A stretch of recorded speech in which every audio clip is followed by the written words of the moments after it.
ba siya? So at least introduce yourself. Hi, my name is Real Talk Vibes. Hi, my name is Erlinda. Ganun lang, kasimple. Psychology, people listen to you when they know your name. Because when they know your name, you're not a stranger anymore. Right?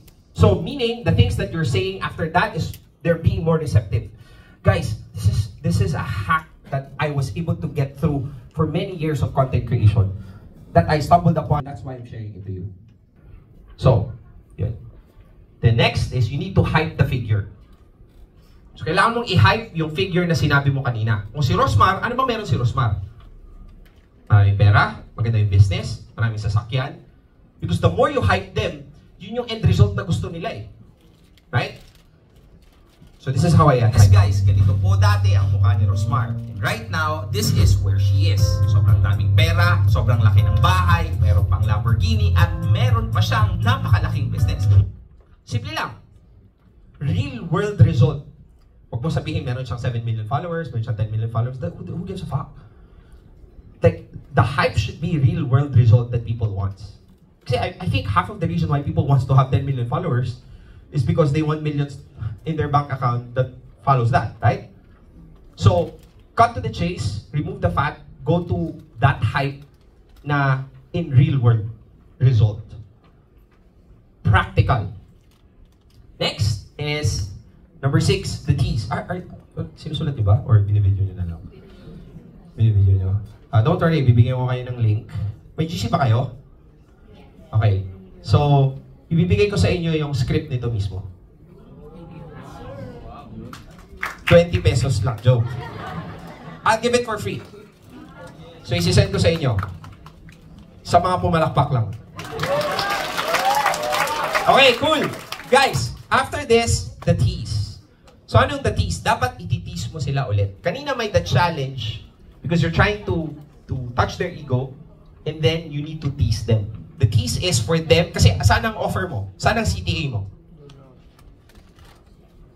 Thank you. Ang dami pa. Isa-isa lang. Hindi ko marinig. Saan ang call to action mo? Sa dulo. Sa dulo, di ba? So, useless ang lahat kung wala sila kung hindi sila nakapunta sa dulo, right? So, you need to tease them. Na dapat, yung pinaka-aabangan nila nandun sa dulo.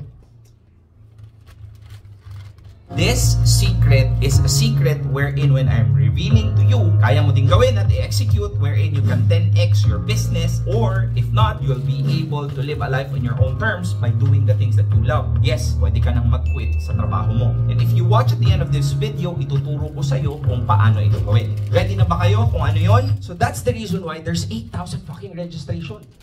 Kasi alam nyo ba na ang video is only counted on the first 3 seconds?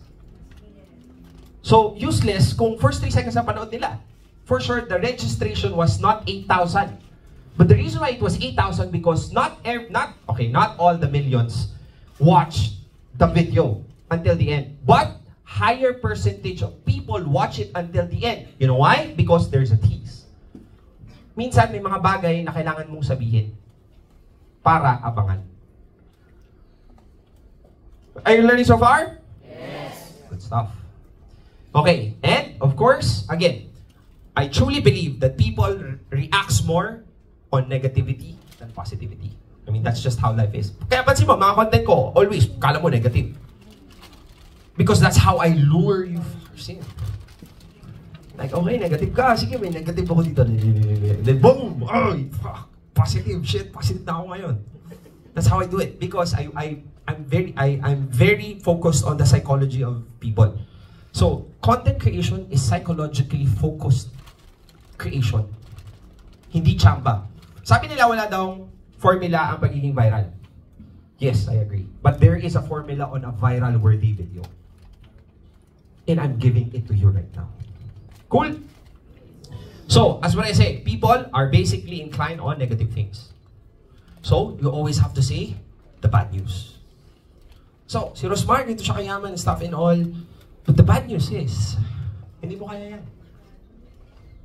So this is how I show it. But the bad news is, not everyone knows how to create video content na maganda. Yes, maraming tao alam gumawa ng video content, pero hindi lahat magaling gumawa ng video content. So, that's the bad news. So, ganito kasi yan. The reason why a person would tatatak ang isang tao sa'yo is because of the mixed emotion that you made them feel. You made them laugh, you made them cry, you made them sad, you made them happy, you made them excited. So in this video, hinag kita, tinis kita, tapos nagpakilala ako sa'yo, tapos hinag ulit kita, and then eventually I made you say, I'll tell you that, sorry, there's a bad news, di lahat kayang gawin to. So again, there's ups and lows of emotion. And that's the reason why, yun ang dahilan kung bakit pinapanood hanggang dulo. So kung hindi kayo umabot hanggang dulo, baka boring ka. Joke. So the bad news is, what's good about the bad news is it gives people that roller coaster of emotion. Then what do you do next after that? You just conveniently put yourself as the guy. May bad news, may problema, hindi lahat kayang gawin to. Oh, by the way, that is where I would come in. Hi, my name is Real Talk Darbs. I'm a content creation expert. And then, that's the time na sasabihin mo na yung accolades mo. Sabihin mo yung talagang nangyari, huwag mong i-hype yung sarili mo. So I've been in real estate for more than 15 years. Alam ko na ang pasikot-sikot, and I have been able to sell to all different aspects and walks of life. So, and this is where I would come in. Hi, my name is Real Talk Darb. I'm a content creation expert. For the last 5 years, I have been a content creator full-time. I was an OFW. Hindi ko na tatapusin yan. Pero what I'm saying is, this always say, you have to write that this is where I would come in. But there's a problem. The problem is hindi lahat marunong gumawa. The problem is marami marunong gumawa ng video but hindi lahat magaling gumawa ng video. And that is where I would come in. I'm the guy. Hi, my name is Real Talk Darbs. Conveniently, I said I am a content creation expert. The very problem that we have created earlier.